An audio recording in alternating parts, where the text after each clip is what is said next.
was a rumble in the jungle. Once I heard Dad was outside again counting birds, and Mama plugged in a nightlight, and I saw the queen of the world. Welcome to the Golden Hour Birth Podcast. Thank you for tuning in today. I am Liz, your co-host, and I'm Natalie, your other co-host. And tonight we have Hannah back on, and she is telling her second birth story with her second baby boy, Dean. Hi. Thanks for coming back. Thank you. Thanks for having me again. It's fun last time, so glad to be back. Love it.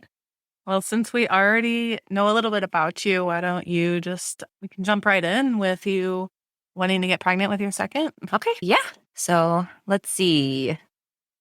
Ben got to be a year, and we've always known we've wanted more than one.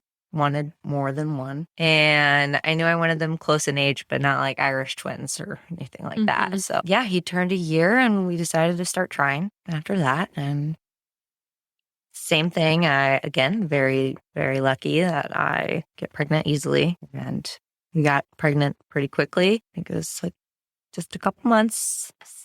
Scott again was kind of like,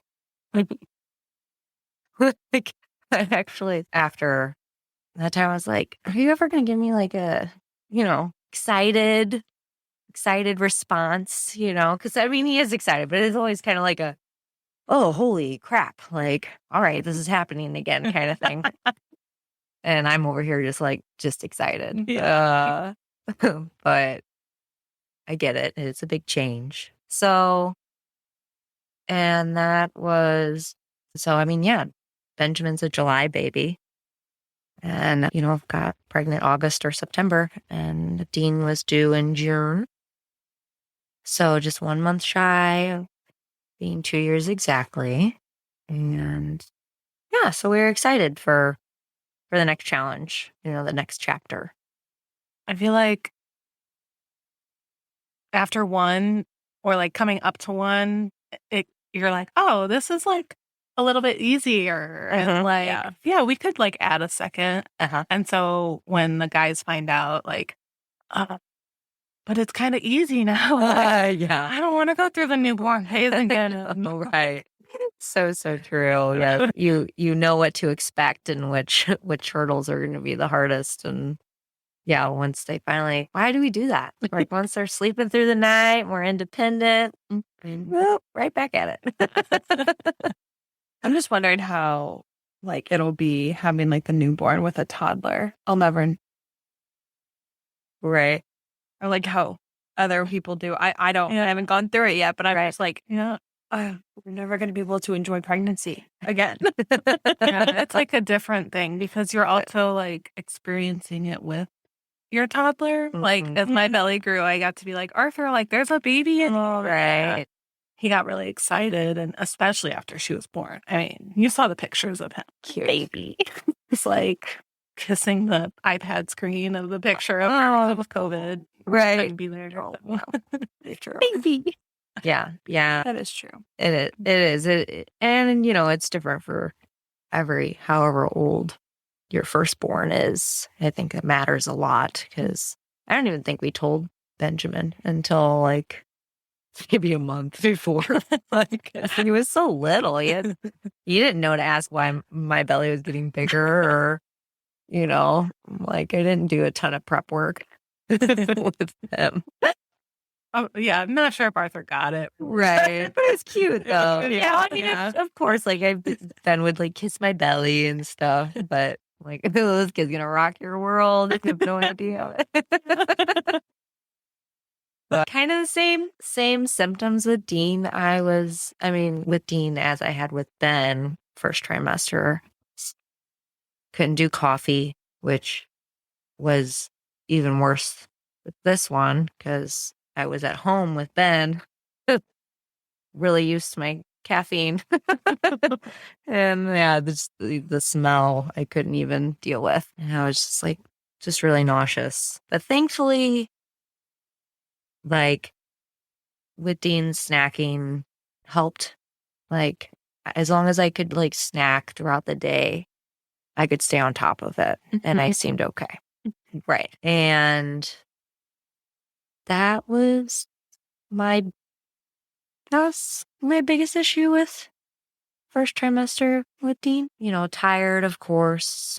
I had to chase after Ben, which is much different than them working. But Ben was still taking a nap then, so I got a nap then.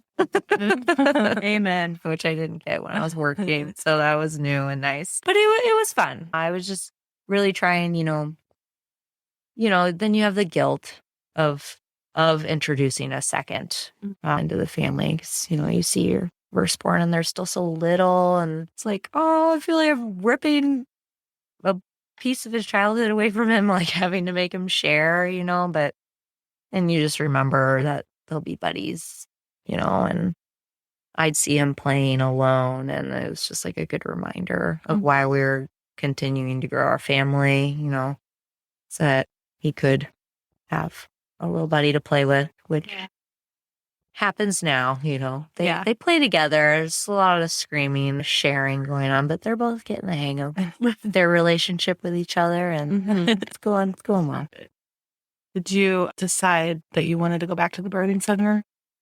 Yes. So yes, this time around, knew right off the bat that I would go back there. I haven't even been back to my OB because I still go to women's wellness checks there too. So that was, let's see, when do they do your GBS test? Is that second trimester or third? Third trimester, Is it I feel third? like. I feel like that was pretty big. Yeah, but the funny thing is, I got it at like first trimester. Like my first appointment, they tested me and they're like, yeah, you have it from your urine. Yeah. I don't know. Because it can change throughout pregnancy. You can go from being positive, negative. So it's interesting that they tested you so early and then not again, I guess. But no, they tested. They were just like, you're positive. Fascinating. Yeah. I thought it was a third trimester thing too. I was like, am I getting tested now? Because I definitely don't remember getting it first trimester, at least second or third. But I do remember with Dean it being in the third, because that was probably my biggest struggle, that I was negative with Ben, GBS negative, which is just a bacteria that is normal in your just natural flora for people who don't know what it is, but it can be harmful to an infant for a vaginal delivery. So that is why they test you for it. And so this is what stuck, like what I still remember the most from pregnancy, because I had to advocate for myself because I was positive and I wasn't with Ben. So I didn't know what that meant. And what that means is you need to go in early so that you can get, were you positive? Yeah. Okay, that's right. Okay. I thought I remember from your story. Yeah. So you've talked about this. So you have to go in early when you start having contractions so that they give you an IV of antibiotic to kill off any of that bacteria that could harm your baby. So I found out I was positive, but I'm also allergic to penicillin. And so that led to a huge just rabbit hole of information, because first of all, I'm not truly allergic to penicillin. I was diagnosed as allergic to penicillin in high school when I had mono, and I was given penicillin and my whole body developed a rash. Like I puffed up like a balloon. But I came to find out that you are not supposed to give penicillin to someone who's mono because it could give them a full body rash. Just that antibiotic with that certain virus, like it doesn't mesh well, which if there was a nurse here, they could go into more detail of that. But my doctor and my parents were like, it's just best just to say you are allergic because there's so many other things you can use. And if they do like inject you with it, and it could be really bad, so I went my whole life saying, yeah, I'm allergic to penicillin. So finally, they're like, okay, and then we'll give you penicillin. And I'm like, yeah, well, no, because I'm allergic.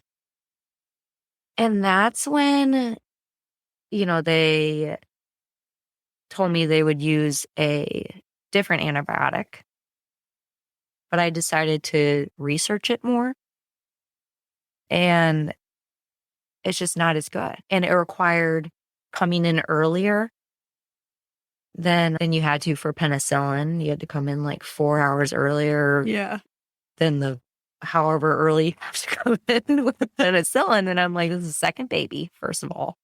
We've all heard that they come fast. Yeah. So I don't know if it's going to happen. Right. I'm like, I'm going to have to wake up and just know that it's happening and then come in. So immediately I just started, researching it and researching the different types of antibiotics that can be used and what was involved with that and like the percentage of how effective they were. And penicillin is just the best. So I told my midwives and I'm like, I don't think I'm allergic to penicillin. And they're like, but it's on your chart and like, I just really think we should just go with the second option or whatever. So then they're really into peer review, unbiased, science. So I'm like over here giving them all these articles and I'm like, but look at what I'm finding. Like, I don't want to go that route, but they're giving me pushback, which is fine. And I get it. They don't want to, they don't want me to sue them for killing me potentially or something, So that's fine. During childbirth. So she's allergic to penicillin, but we're still going to give penicillin. Right. Just because she says she doesn't think she is. So I get it. So, I mean, I really had to advocate for myself. And I mean, I came to a point where I was like, well, I want to get tested. But I remember there was some kind of, like, even that was hard. Like, finding someone that they would agree with or like that it could be done soon enough, first of all, because I think I was due in like a month. And it had to be someone like they trusted or was within mercy or I don't remember. There was some kind of clause that even that was a loophole. Like I had to jump through so many hoops in order to get this done. But I finally found an allergist who would do this for me because I think it was because I was pregnant. And they're like, we're not going to test you for things that you're allergic to when you're pregnant. But she listened to, my message I sent her saying, I was diagnosed as this high school when I had mono and blah, blah, blah, blah, blah. I don't think I am. And I want what's best for my baby. And what's best for my baby is penicillin. So I want to get tested to see if I truly am allergic to penicillin. So she did. She said, okay, that's fine. Yep, we'll do it. And so I went to her office, did the test, and sure enough, I was negative. So they got to take that off of my chart, which just felt like a really big win for me. Because again, I had never really had to advocate that hard for myself. I mean, I cried several times at certain points, just feeling like I was being forced into something that I didn't believe or that wasn't even true, And I just needed them to listen to me and, and we came to an agreement, and I got tested. So it all worked out, but it was really hard. And I would say that was the biggest struggle that I had with Dean's birth. Other than that, third trimester, sleeping was hard again. Not as bad, I don't think. I think Ben wore me out enough. You're exhausted from a toddler. Yeah, exactly. And so, how far along was I? Again, so with Benjamin, I had the fake labor for weeks. And I didn't have him until 41 and 3. It's 41 and 3 days. And so I'm like 38 weeks. And that's about when it started happening with Ben. Nada. Nothing so far. And I decided to go a different route. This time, I did hypnobirthing. And, immediately it was like, meh, I'm not doing that. Didn't help me the first time. So that's when the birthing center started the Facebook page. And I was like really looking up like different mantras to repeat to myself and different methods of relaxing and coping with pain. And I decided to make a Spotify playlist of just relaxing yoga music. And I listened to that like every night, practice meditating, trying to fall asleep with it. Probably starting, really early, like probably the beginning of third trimester is when I started doing that. And, research mantras and, down, down, down was one, the classic, my body was meant to birth my baby, just more natural minded ones. But one that stuck out to me was counting and counting down from 10 just over and over throughout the contraction. Because, contraction usually lasts about 10 seconds. And so that one like stuck in the back of my head. I was like, I can picture myself using that one. So again, no fake labor this time, which was nice because that was a big pain in the butt. But, here I am thinking I still have like 3 more weeks since Ben made me wait so long that 38 and 6 days. It's funny because looking back, it was obvious. I was definitely in denial. I don't know if the pandemic had anything to do with that because I totally forgot that it was a pandemic until just right now. Was he born in 2020? Yes. Oh, yep. So Dean was 2020, June 2020. I'm kind of backtracking here because I, again, kind of forgot about that. Sorry. But, things had been shut down for a while. By then they had implemented, thankfully, they had lifted the hardcore stuff of like not being able to bring anyone with you, which, I think I read that in like New York. I was like researching home births in St. Louis. Yeah, You said that too. Yeah. I was like, like Scott is my birthing partner. Like I need him. He's coming in. I remember hearing that and just being like, just like, that's insane. Can you imagine? Like those women were, I just feel so bad for them because that had to have been so traumatizing, especially if it was your first. Like I could have done it second time around. I knew what to expect, yada yada. But yeah, my heart still goes out to them. There was probably so many women that would do that, or that had their babies all by themselves. That's like back to the old age. A whole generation was like traumatized. But I do remember seriously looking into home births just because of that. And thankfully, I think that only lasted like a week or two. And I got lifted. I was like, all right, I don't think they're going to be psycho. So I can chill. Still be with the birthing center. And even, we kind of like were recluses because if one of us tested positive, that was another way that you were going to have to go by yourself. So, we were saying no to a lot of stuff at that time, just really trying to stay healthy. Not to mention, I'm like, I can barely change my sheets right now. Like, I don't want to get some kind of lung issue, like when I can barely breathe as it is. Yeah. And so I don't know if that in the back of my head had to do with maybe any denial that I had going on about the fact that I was in labor. Because I did lose my mucus plug that morning, 38 and 6, June 3rd. But, done my research. I'm like, it can grow back. It can grow back. That night, that day, nothing happened. That night, I threw up my dinner. Okay, probably nothing. Like, an alarm should have been going off in my head.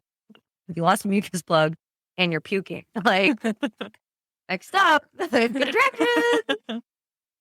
But Scott was really, I don't know if he's going to listen to this, but he'd be mad if I blamed him, which I'm not blaming you. But our dog Luna had like totally ripped her nail out. Yes, plain. She's a big Frisbee dog.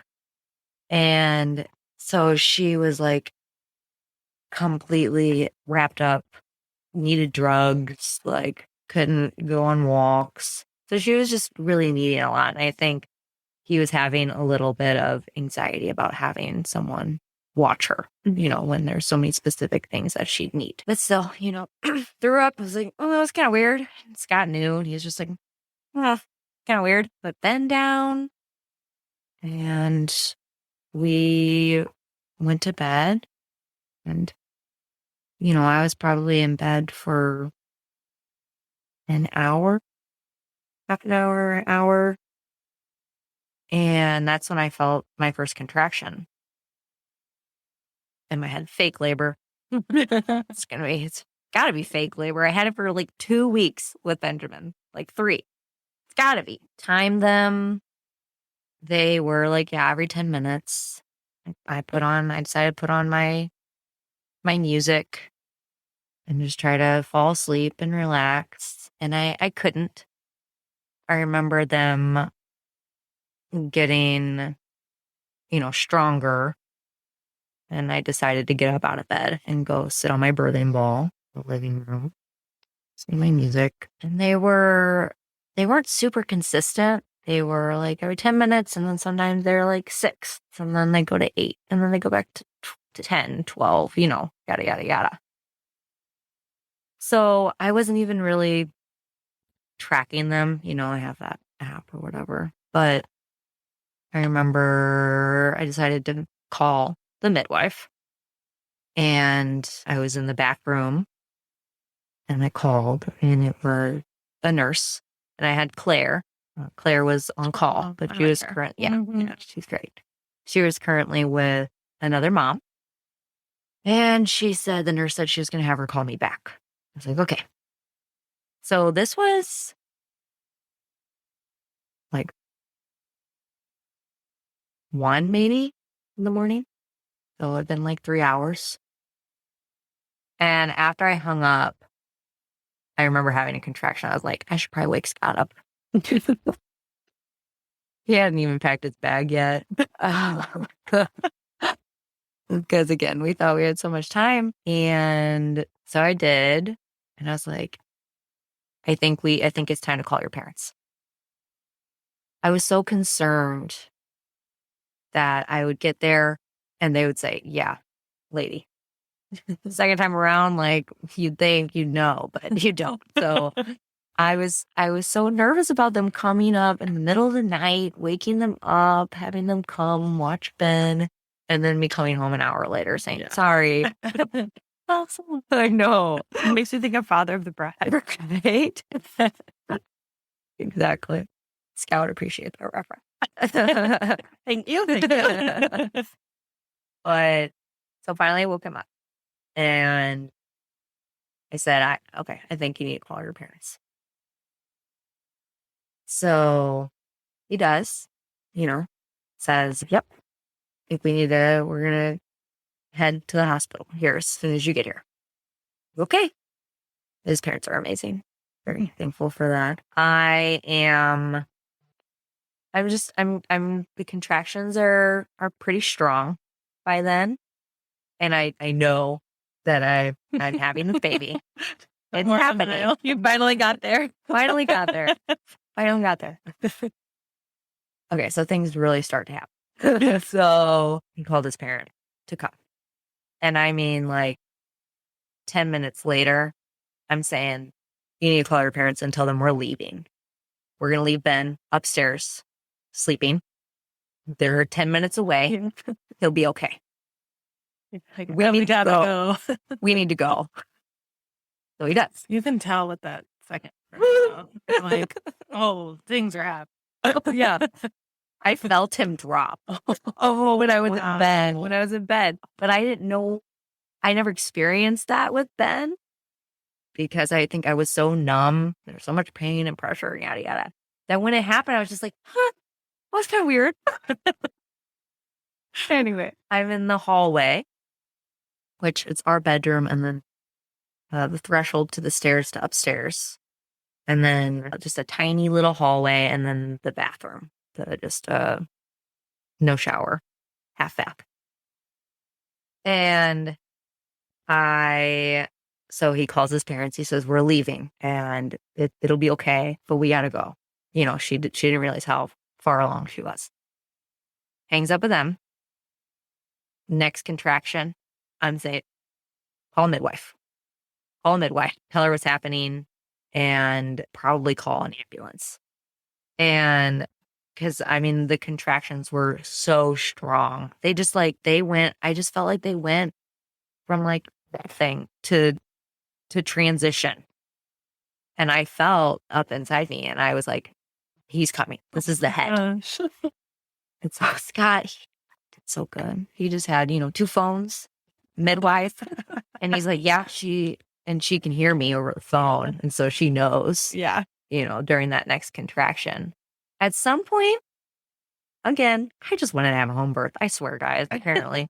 I had put on a Depends, just thinking like if I did start leaking or whatever, I'm in my house, I don't want to clean it up. And I'm on the little threshold, the stairs, and I'm holding on and I'm like, yeah, he's coming. And so Scott's like on the phone with Claire and he's on the phone with the ambulance and he's like, going back and forth. And I was not moving, I don't know if he asked if I wanted to the bed or something, but I was just, he was, thankfully there were a closet of towels behind him and she's like telling him, get towels. And my dog, Samson, I think he stuck with me the whole time. But Luna was asleep on the couch. But during this, like, Scott's like, seems like really interested in what's happening down there. Like, dogs. And so he's like pushing him in the bedroom, like, get out of here. She doesn't need you, like, for vagina right now. And yeah, so during that next contraction, my water breaks. So that was transition. What I felt was my water bulging, not his head. Wow. And after my water broke, just, that feels better, There's just so much pressure. It really felt like his head was coming down. And okay, so then by then, the ambulance has made it. The firemen have made it. In-laws have made it. They're all like swarming it. I mean, if you guys knew how small my hallway was, you'd be like, wow. There were like 7 firemen and 2 EMTs. And then my in-laws were in the living room. And the EMT, he's really trying to get me to get in the ambulance, because they're not fully equipped if something were to be wrong. And in my head, I'm like, I just need you there to do CPR if something's wrong. Like in my head, I'm not even thinking about myself, like hemorrhaging or something, which I bled a little bit with Benjamin. I had to get, a shot of Pitocin and stitches, but that's about it. So it wasn't in my head that was going to happen. And so after my water broke and they're coming in now and he's like, do you think you can move? And I'm like, yeah, I think I can. Like I say I can move, but then I'm just not moving. And I'm still kind of like clenching. And he's like kind of waiting for me to move. And my next contraction comes. And I'm like, nope, we're not going anywhere. Like this baby is coming like now. And they, again, I think I had another contraction and he's like, we should go. And I'm like, we're not going. Like, just prepare yourself. Like, this is happening. And yeah, I think from there, I was like squatting, I think. My father-in-law took a video.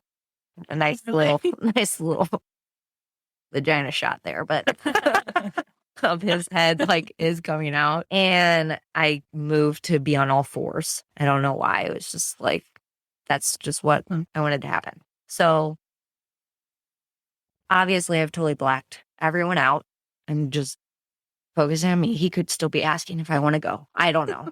And I am on all fours and I feel Dean starting to come out. The ring of fire. which, if you guys remember, it's pretty traumatizing for me with Benjamin. I swear, as soon as I felt that, I could feel my body tense up with fear, and I felt his head go back up.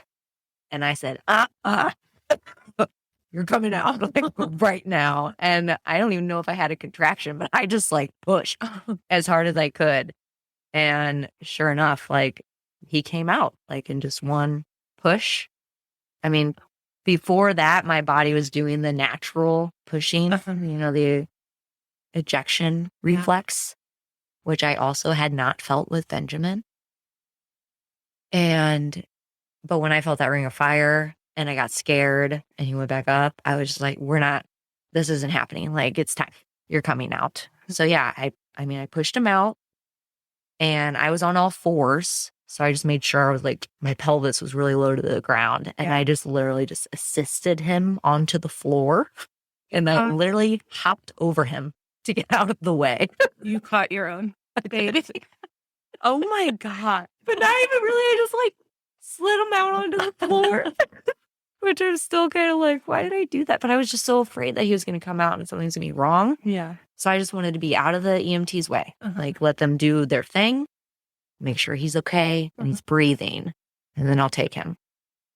But I like probably look like an Amazonian woman, like hopping over to the other side, leaping over my infant child, like umbilical cord still. Yeah. In-laws got a shit up. Is this still on video? By the way, Scott's like, where's Scott? Like, Scott's chatting with his mom and dad over in the living room. Giving birth to my baby by myself. But I feel like Scott, like, finally his dad was like, I think you need to go over that. He was like, oh, okay. Squeeze him past all the firemen. And yeah, I just remember him like grabbing on my shoulder, like he was there all of a sudden. I don't know what part. I don't know if it was, I think I'd already delivered him. It's kind of fun I get to say that. But did Benjamin wake up through any No. Don't you like love how that happens? I They're know. just fast asleep. I know. Yeah, there's like 2 fire trucks, an ambulance, and I just love that whole fireman like just literally hung out, watched the woman give birth. But so I jumped out of the way and they checked him and he was okay. And they started handing him to me. I was just like, oh my God, you're so cute. I just like remember him just looking so little and like he had a perfect head. Benjamin's head was obviously a little coned, a little misshapen from being stuck in my canal for so long. He had like, I think my pediatrician said Ben had the biggest hematoma she'd ever seen on his poor little head. Oh. But Dean did me so good. He did me so good. And I was just like, you're so cute. I just kept saying it over and over. It's just like, oh, crap, that just happened. Like, you're okay. I'm okay. And I'm just like immediately want to do skin to skin. So I'm like ripping my sweatshirt off, like pulling my shirt up, no bra under. Again, these men are probably like, what in the world is happening? But I'm like, I want to do skin to skin. Of course. Putting them on me. And oh yeah, I was just like in shock that happened. Shouldn't have been, again, from all the signs. And from there, so fast. It was a 10 to 2, basically. Wow. 4 hours. Yes. Yeah, that's my second birth. That's 4 hours. Right. Too. Oh, yes. I would take that over Ben's though. Any day. But yeah, they're not kidding when they say they do come fast. I really didn't believe them that it would be that fast. wow. But, they were like ready to cut the umbilical cord. And I'm like, I want to wait until it's, it's done pulsing. And I understand that they were, kind of rushing because we gotta go, lady. Right. I have no idea what my bleeding was or anything like that. They didn't seem like it was an emergency, but they also probably didn't know what they were doing. I know they didn't know what they were doing because I asked them. But, maybe he let 30 seconds pass and he asked again. Even the fireman was like, man, chill. It's okay. Like, this woman just gave birth. Like, give her a break. For a moment. Finally, he asked the 3rd time. And I was like, all right, that's fine. Go ahead. And he didn't wait until stop pulsing enough. Blood literally splattered. Like there's so much pressure in the umbilical cord. It splattered. It looked like a sprinkler. Like it splattered all over my sweater, all over the wall. Like, probably on a fireman standing close by. Like, and I was just kind of like, it's great. Thanks for that. Like, I told you it wasn't. I know, exactly. And, it was fun for my in-laws because they had never like got to hold one of their grandchildren that fresh, literally like a minute probably. So they got to see him before we go. And they're amazing because obviously we left a big old mess for them in the hallway. I'm still like, we texted them the next, they were like however many hours later, we're like, sorry. Although they've had, 4 children. So Yeah. they've been through it. In your own house, too. Right, in my house. Yeah, we had towels at least. But they loaded me up on the, what is it called? Stretcher. Thank you. I was going to say. And I kept calling I you. know. That's not the right term. I don't know. That sounds like a death. It does. Right? Okay, thanks. Stretcher. Stretcher. Yeah. And they, Scott's holding Dean and they get me in. And so like immediately when I'm sitting on the stretcher, I'm so uncomfortable. Like Your the things that come out? Yeah. No. So I'm like sitting, I don't know why I'm so uncomfortable, but I'm still having contractions and they hurt so bad. And, they put me in the ambulance and then he's saying he's going to give me an IV. And I'm like, why? I don't need an IV. And he's like, you just had a baby. And I roll my eyes and I don't feel like fighting and arguing with this guy. But in my head, I'm like, just because you have a baby doesn't mean you need an IV. No, I didn't need an IV with number 1, but I gave it number 2. Yeah. But just in case there was something really wrong, I was like, go ahead. Come to find out, it was like an extra $200 charge later. I'm like, oh, just money. I was kidding. What about? Right? So, I felt every single bump on the way. And I probably sounded like so mean to them. And I don't mean to, but I was just like in so much pain. I was just like, are we there yet? Because it was like riding a horse bareback. Like I was just, really bumping on top of my placenta. Mm. And, they don't know what they're doing. They don't, I even asked, I'm like, so have you ever delivered a baby? No. I could tell. And as soon as we get there and they're like unloading me, I just have a natural contraction and it just like, I like kind of go on my side and it like plops out of me. And I just immediately am like, oh, thank God. That is what that was. And that needed to come out. Claire was there immediately. She's so sorry. I'm like, fine. Where did they bring you? Did they bring you to the? They brought me to the drive-in for entrance? the ER. And then we Oh. went straight to the birthing So center. they still took you to the. Yeah. Oh. Yeah. Yes. Yeah. Claire met us there. And then we all walked to the birthing center.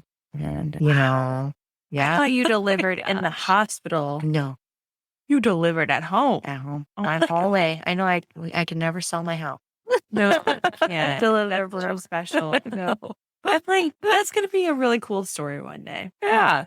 I have friends who are like, I told my hairdresser that story. And how do I know?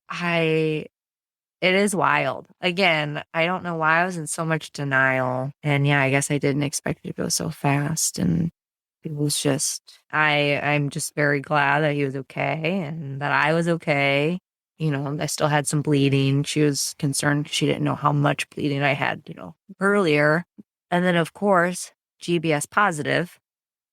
Think about that. Didn't have time to go get that penicillin. And I worked so hard for.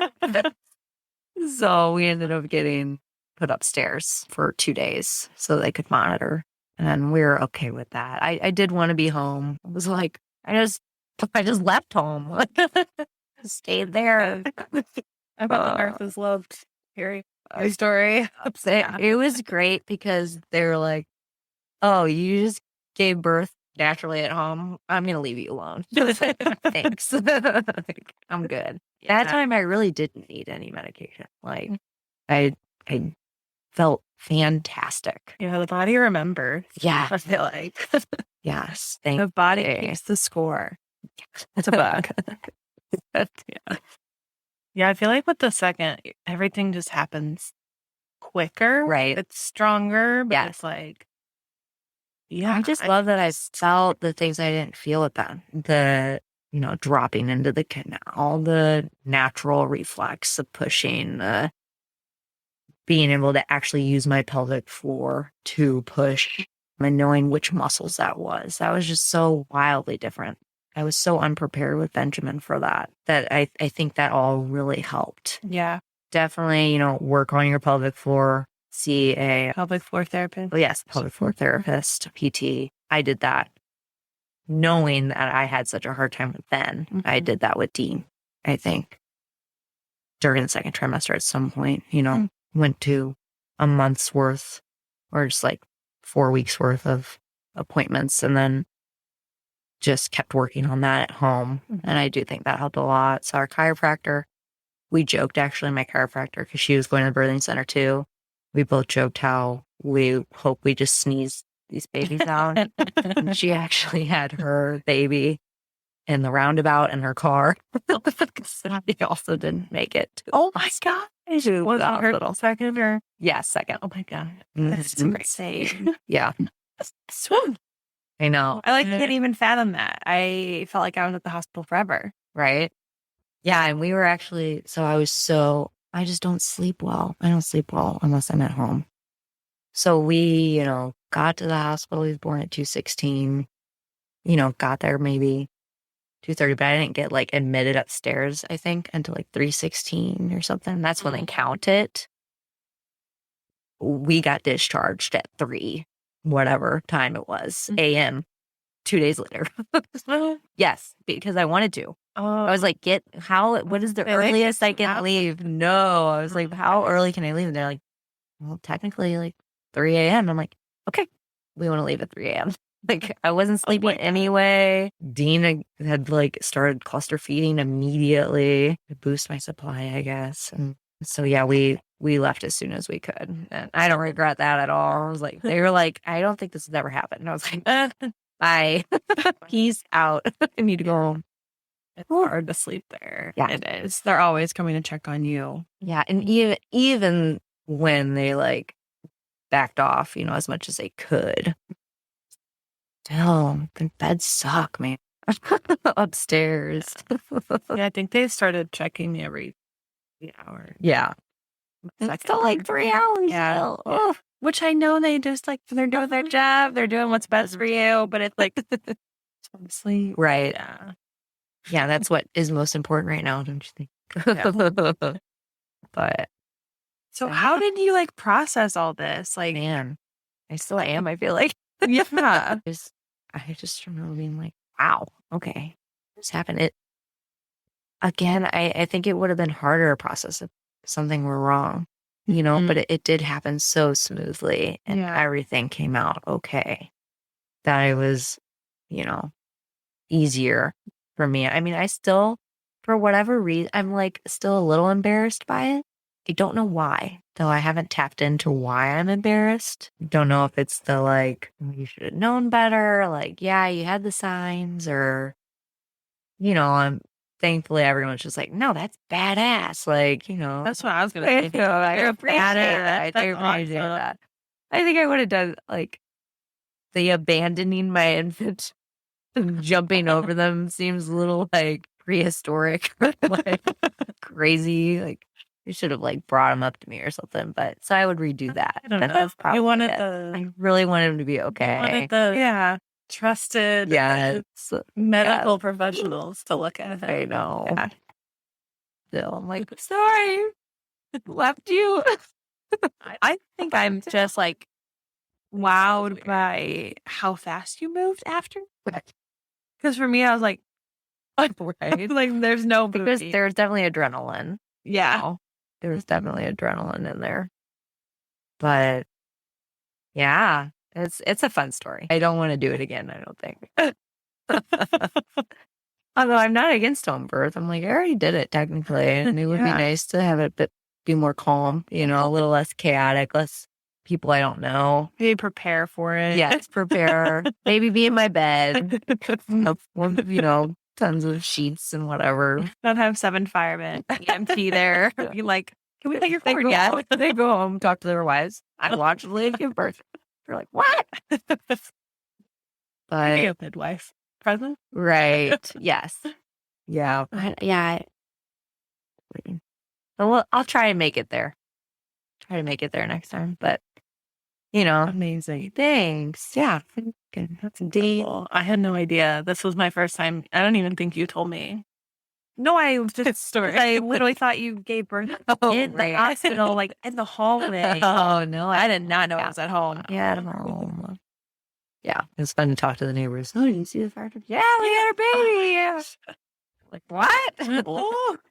But, went home. Postpartum was easy, thankfully. Much easier than first. Less traumatic.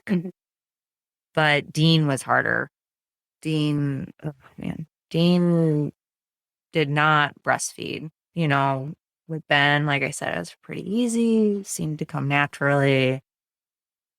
Dean ended up having a tongue tie and a lip tie. And he just wasn't. He was eating every hour. I was triple feeding, which is, pumping and then bottle and then breast and then bottle and then pumping or whatever it is. I'm thankful Scott had 3 months off, which is huge. Yeah, Boeing's my God. for that. I wouldn't have survived because he literally helped me so much because I was doing all of that. And, Dean's suck was just so poor that he would, drink for 10 minutes and then wear himself out. So he was literally eating every hour, like an ounce an hour. And he wouldn't take a bottle easily. And then, breastfeeding was much harder. Just didn't have a good latch because of the tongue. And I ended up seeing a IBCLC, Jen York. Oh, I saw her too. Oh, did She was you? amazing. Yeah. She was amazing. We ended up going to Kentucky or something to see a dentist that used a certain laser, which I still question though, whether that was needed. I trusted her so much, but I also thought I was very vulnerable and I wasn't really thinking completely straight. And I put too much trust into her versus, my pediatrician, was like, yeah, he has lip tie tongue. I have someone, you can see him too. But, Jen's like, oh, I've seen so many relapses with everyone else. And you go to this person. So I did. We drove, however many hours to go to this guy. And it did go well, but, then the stretches are traumatic and it still didn't I got mastitis 3 times, left, right, left, which obviously totally depleted my supply. Just seemed, I cried a lot. Thankfully, Scott was there helping Ben. He was mostly in charge with Ben. And it just seemed like Dean getting older helped the most. Yeah. Because, I feel like if it was truly a tongue and lip tie, it would have been his issues should have cleared up immediately, but they didn't. So there's definitely some other stuff going on. And I just feel it's hard to get that support, even I like my pediatrician a lot. But I feel it's you go in and they haven't gained enough weight or whatever. And she's like, well, keep trying. It's we are. We're doing everything we can. And I knew we were, but I think it was just hard. And I wish there was more of a explanation or that I knew the real reasoning and real answers. But I feel like the tongue tie and lip tie is such a, I'm sure they have it or whatever, but is that really the issue?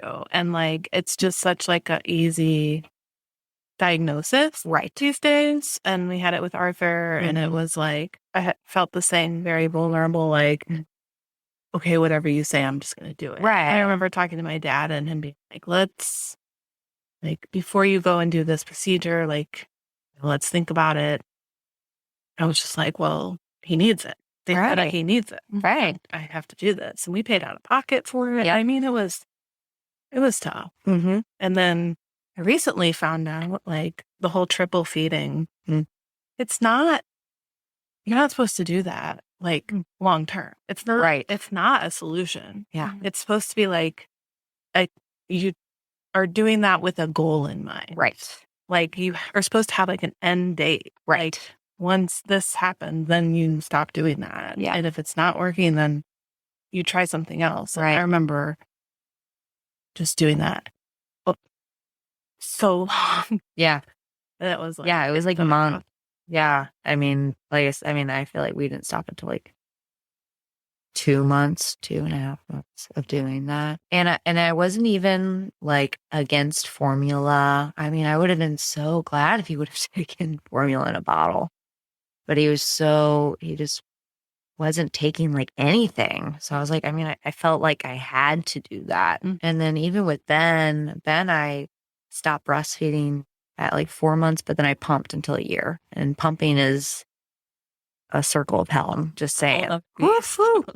So then having to do it like once an hour with Dean really did put me like in a bad place, because I hated it so much. And for some reason, I told myself I had to do it with Ben. And I do think like first time moms kind of are a little stubborn with that for whatever reason. And then, thankfully we come to our senses with a second time. And it's, if it's making your life too hard, formula's great. Like, babies thrive on it. Give it to your baby rather than totally deplete yourself. And I'm glad I'm at that point now. And yeah, I was even with Dean then, and he ended up being a formula bottle baby, but it was a long road getting, not looking forward.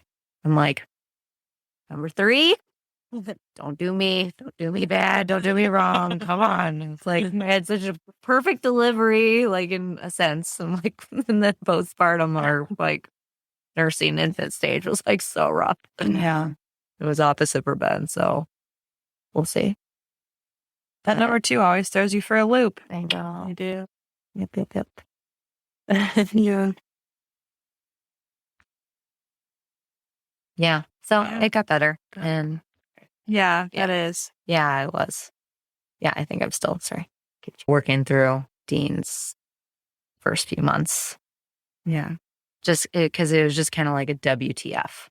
Like, what was that? Like, in the moment and after, even now, he just turned 2 and I'm still like, dang. Because that was your first experience with having issues. Yeah. With breast. Right. Even though it was your second child. And even then it was like, because, Ben, I saw a lactation consultant for little stuff and, stopped breastfeeding at 4 months because he hit the, strike zone or whatever. And then that's when I got into the deep of spending $1 million on pumping stuff and adding in a remote start for my car so my boobs wouldn't fall off in the winter. God, my boobs need that. He didn't question it, thankfully. But breastfeeding is not free. No, dang, it's not. I mean, maybe if you're very lucky, unicorn boobs and you a unicorn baby. It's not common. Oh. Yeah. Those Geminis. Because he's June 4th, right? Yeah, June 4th. I'm the 5th. Yeah. So yes. I just get it. We just do what we need to do. Even to this day. Yeah. Yeah. That's an accurate description. Yeah, so June 4th and July 4th. Oh, wow. That's cute. Yeah, they made it easy for me. You to remember her. No. Yeah. Definitely.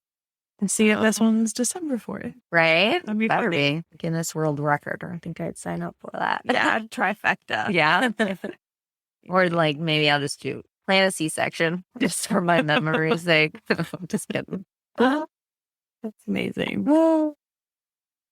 Hannah, thank you so much for sharing your Thank second birth. you. Thanks for having That was me. a wild ride. Yeah. I know.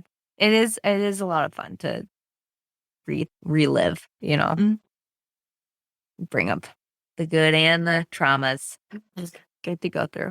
Yeah. And it's nice to talk to, other moms. And I think takes a village to raise a kid, but also takes a village for, moms and mental health and Absolutely. all that. So Yeah. being open to it is good. Yeah. It's perfect. For photos and more information on Hannah, check out our website, thegoldenhourBirthPodcast.com. You can also find links in the show notes to follow Hannah, Natalie, and Liz on Instagram and Facebook. There are also links for great resources there as well. If you enjoyed our podcast, please share with your friends and family. And please give us a 5-star rating on Apple and Spotify so that more listeners can connect with us. And we'll see you next episode.